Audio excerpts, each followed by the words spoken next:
Hello everyone, so this is an Ari and got another 6 faction 6 decks for you. So if you've seen these before you probably know the format, but if this is the first one of my videos you've seen or the first from the series, I'll just quickly explain the sort of format. So the idea is I have a list for each faction and they're the kind of things I'll be sort of using myself. It's not a sort of meta snapshot kind of thing where I'm saying like these are the best decks for each faction. It's the things I'll personally be using. Now this month they will be a bit more meta, so these are things that are a bit more viable, less kind of meme decks. But obviously take it with a pinch of salt. This isn't me saying they're the absolute best, so definitely give them a try and let me know how you get on. So just before I start, there was a couple of things I wanted to say. So firstly, if you watch this and like use any of the decks or anything like that, I would really appreciate if you could like the video. That really helps me out, and if you could subscribe to my channel. So going to be putting out content very consistently, and if I haven't already, I'll end up doing guides for like each of these decks and that sort of thing. So yeah, I would really appreciate that. It really helps out my channel, and I've sort of switched up the format a little bit for this. As you can see, I'm not in the deck builder. I wanted to do it a bit more clean, I guess. So this looks better. I'd appreciate in the comments if you could let me know. And I'll stop waffling and I'll get into the decks. Right, so our first list is monsters. So this is the list that I was running in my last video. I'll link the video below if you kind of want a guide for it and stuff. Go into a bit more depth there. But this is kind of a list I was running early 2020. I was running something very similar to this, obviously without like an Aeromancy and a couple of other cards. But it seems to do pretty well at the moment, which I was really surprised by. I was sort of playing it as like I fancy playing this, it's the end of the season, but it actually did really well in the current meta.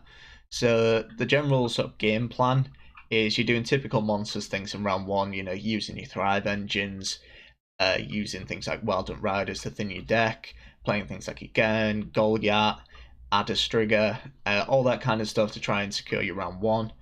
And then you're looking for round three, a long round three that is, where your Oriana can get sort of a load of bleeding on the board. Your Oriana is just going to keep ticking up and up and up, and that will provide a ton of points. And that's the basic plan. We now have a Caranthea in the list, and so Caranthea is really good because there's so many sort of good targets for him.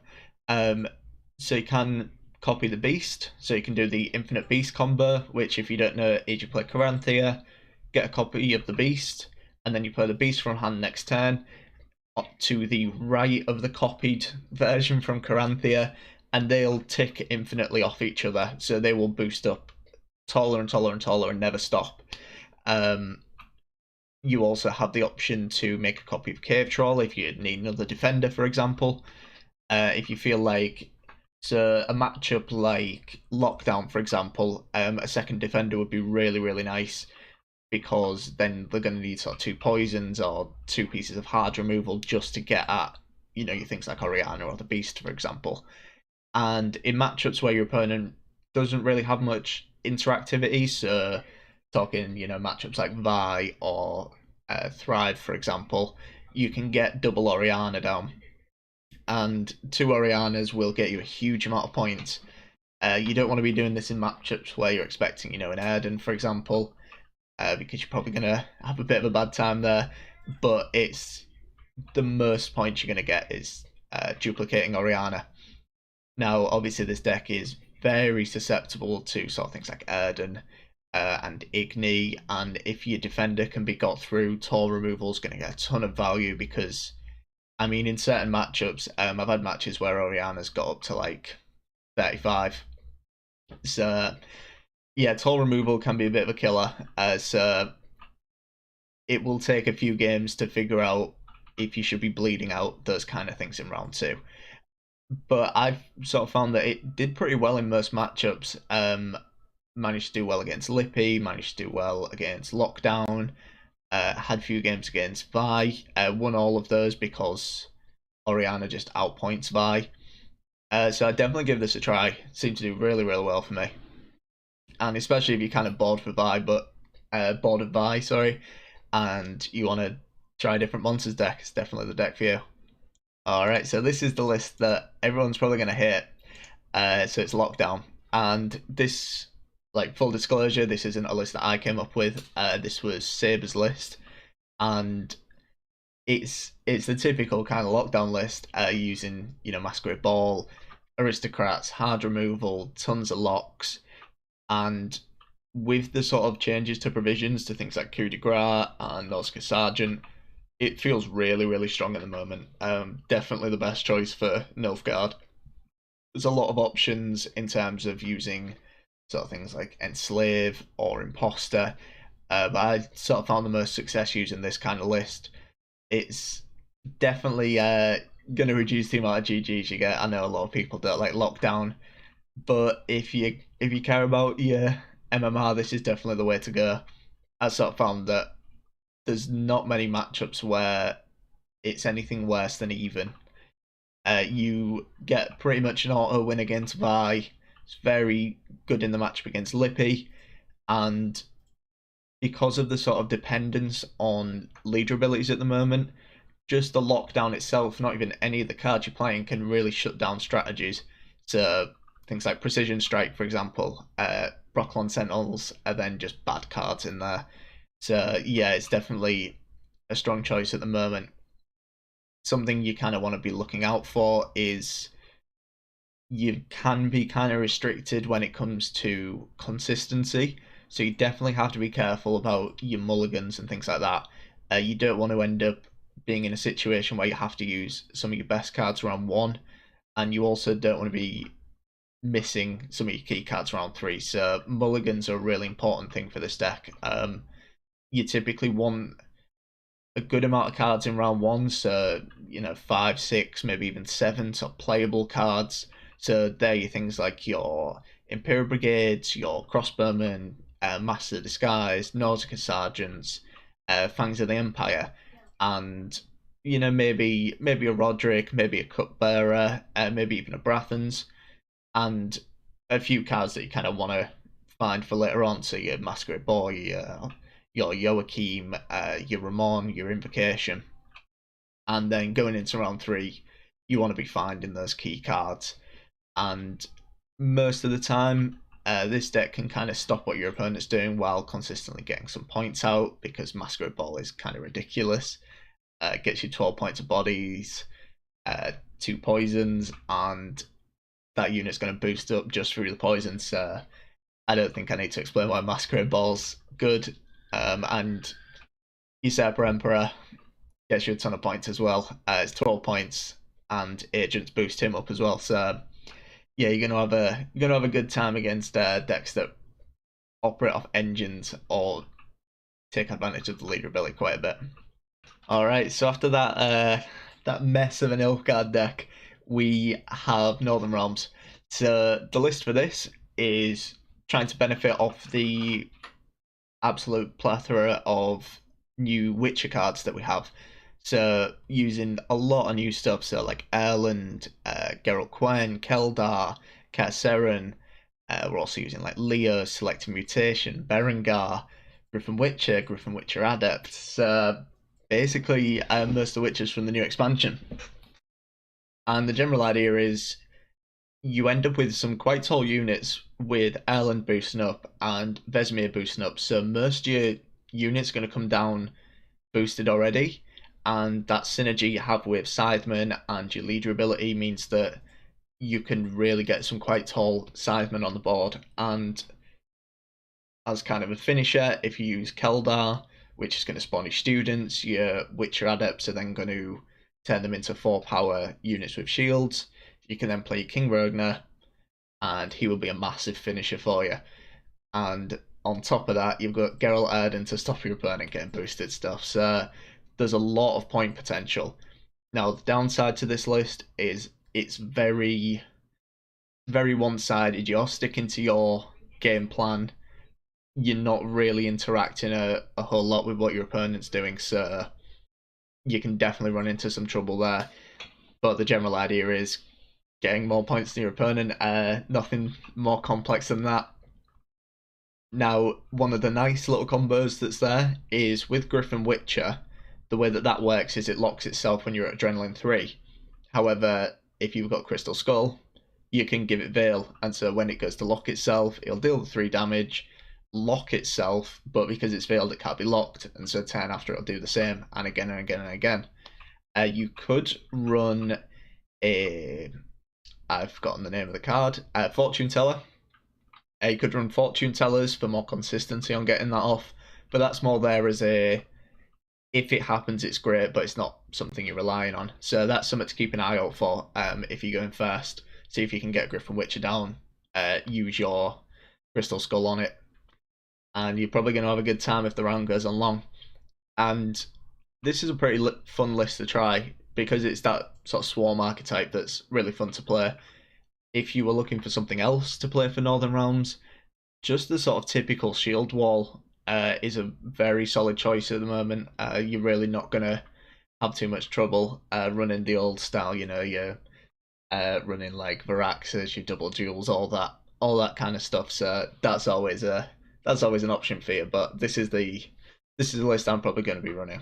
All right, so next one I'm going to be running is Precision Strike. So there's a lot of choices for scoia'tael at the moment.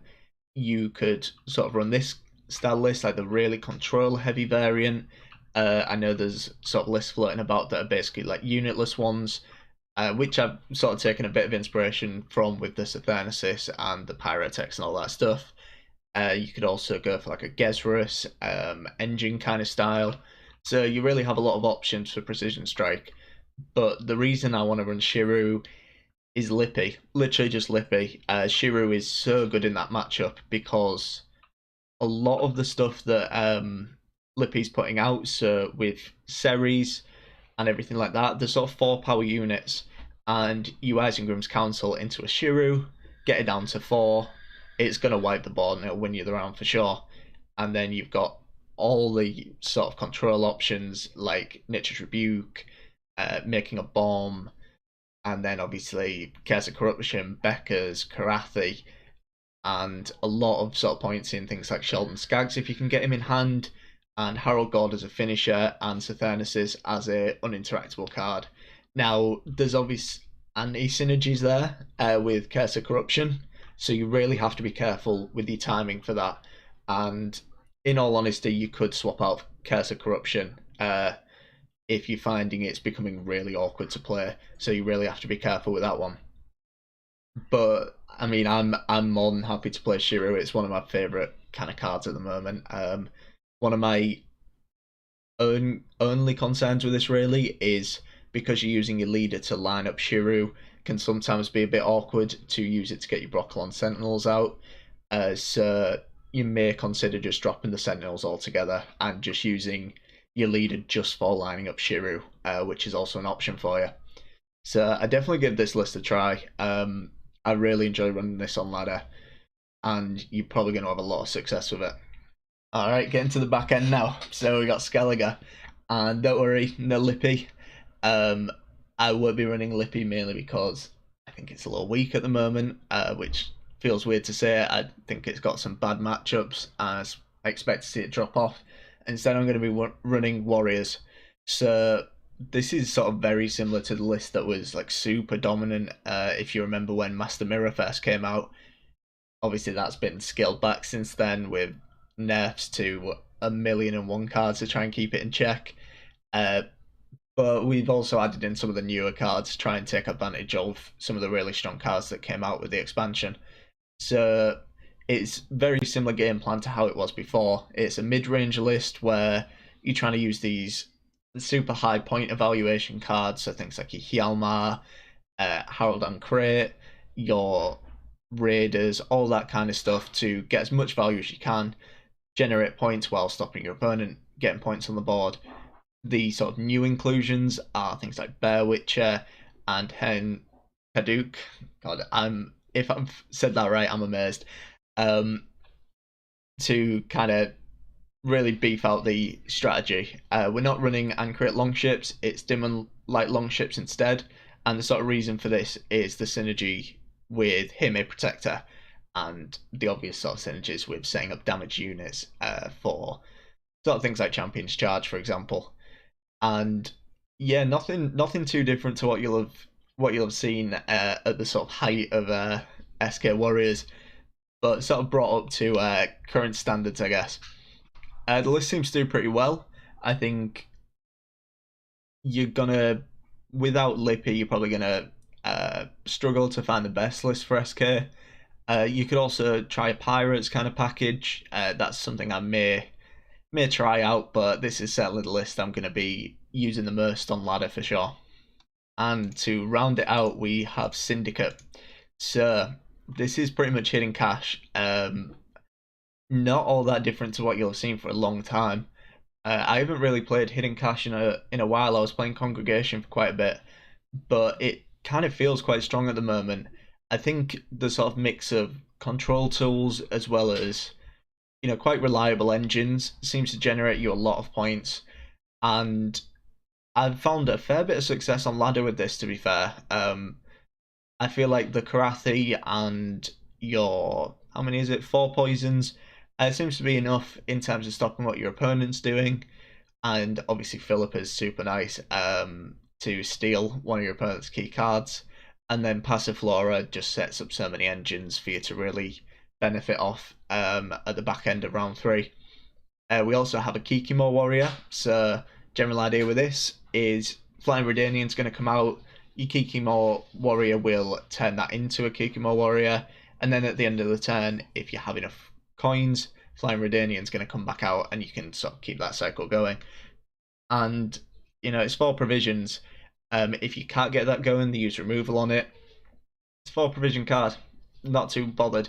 And any removal that's going on a Kikimo Warrior isn't going to go on to Passiflora Peaches, go on to Soul, anything like that. And so that's really the idea with the deck. Try and get up to sort of a horde count that will be good for like Soul, which really isn't that difficult, and let your engines do the work. Let them tick away and get enough points. There is a few like variations you could try. I know some people, instead of running Azar and that sort of thing, are instead running a Morale, for example, more of a control side, use a bit more poison. And really, you have the options to kind of mix things up a little bit. You could run like Diamutated Hound, for example, sort of any engines, just you're looking for that passive point generation with this list. And that should round it out. I hope you've sort of found something that's caught your eye with this video. As I say, if I've done a guide already for any of these lists, I will sort of link it down below where I put the deck lists. And if I haven't already done one, so I know, for example, I haven't done one for this hidden cash list, I will probably end up doing it at some point in the next few weeks, and I'll be sure to come back if you're watching this sort of a couple of weeks on and pop it in the description. So I think that's it. Hope you enjoyed, and I'll catch you in the next one.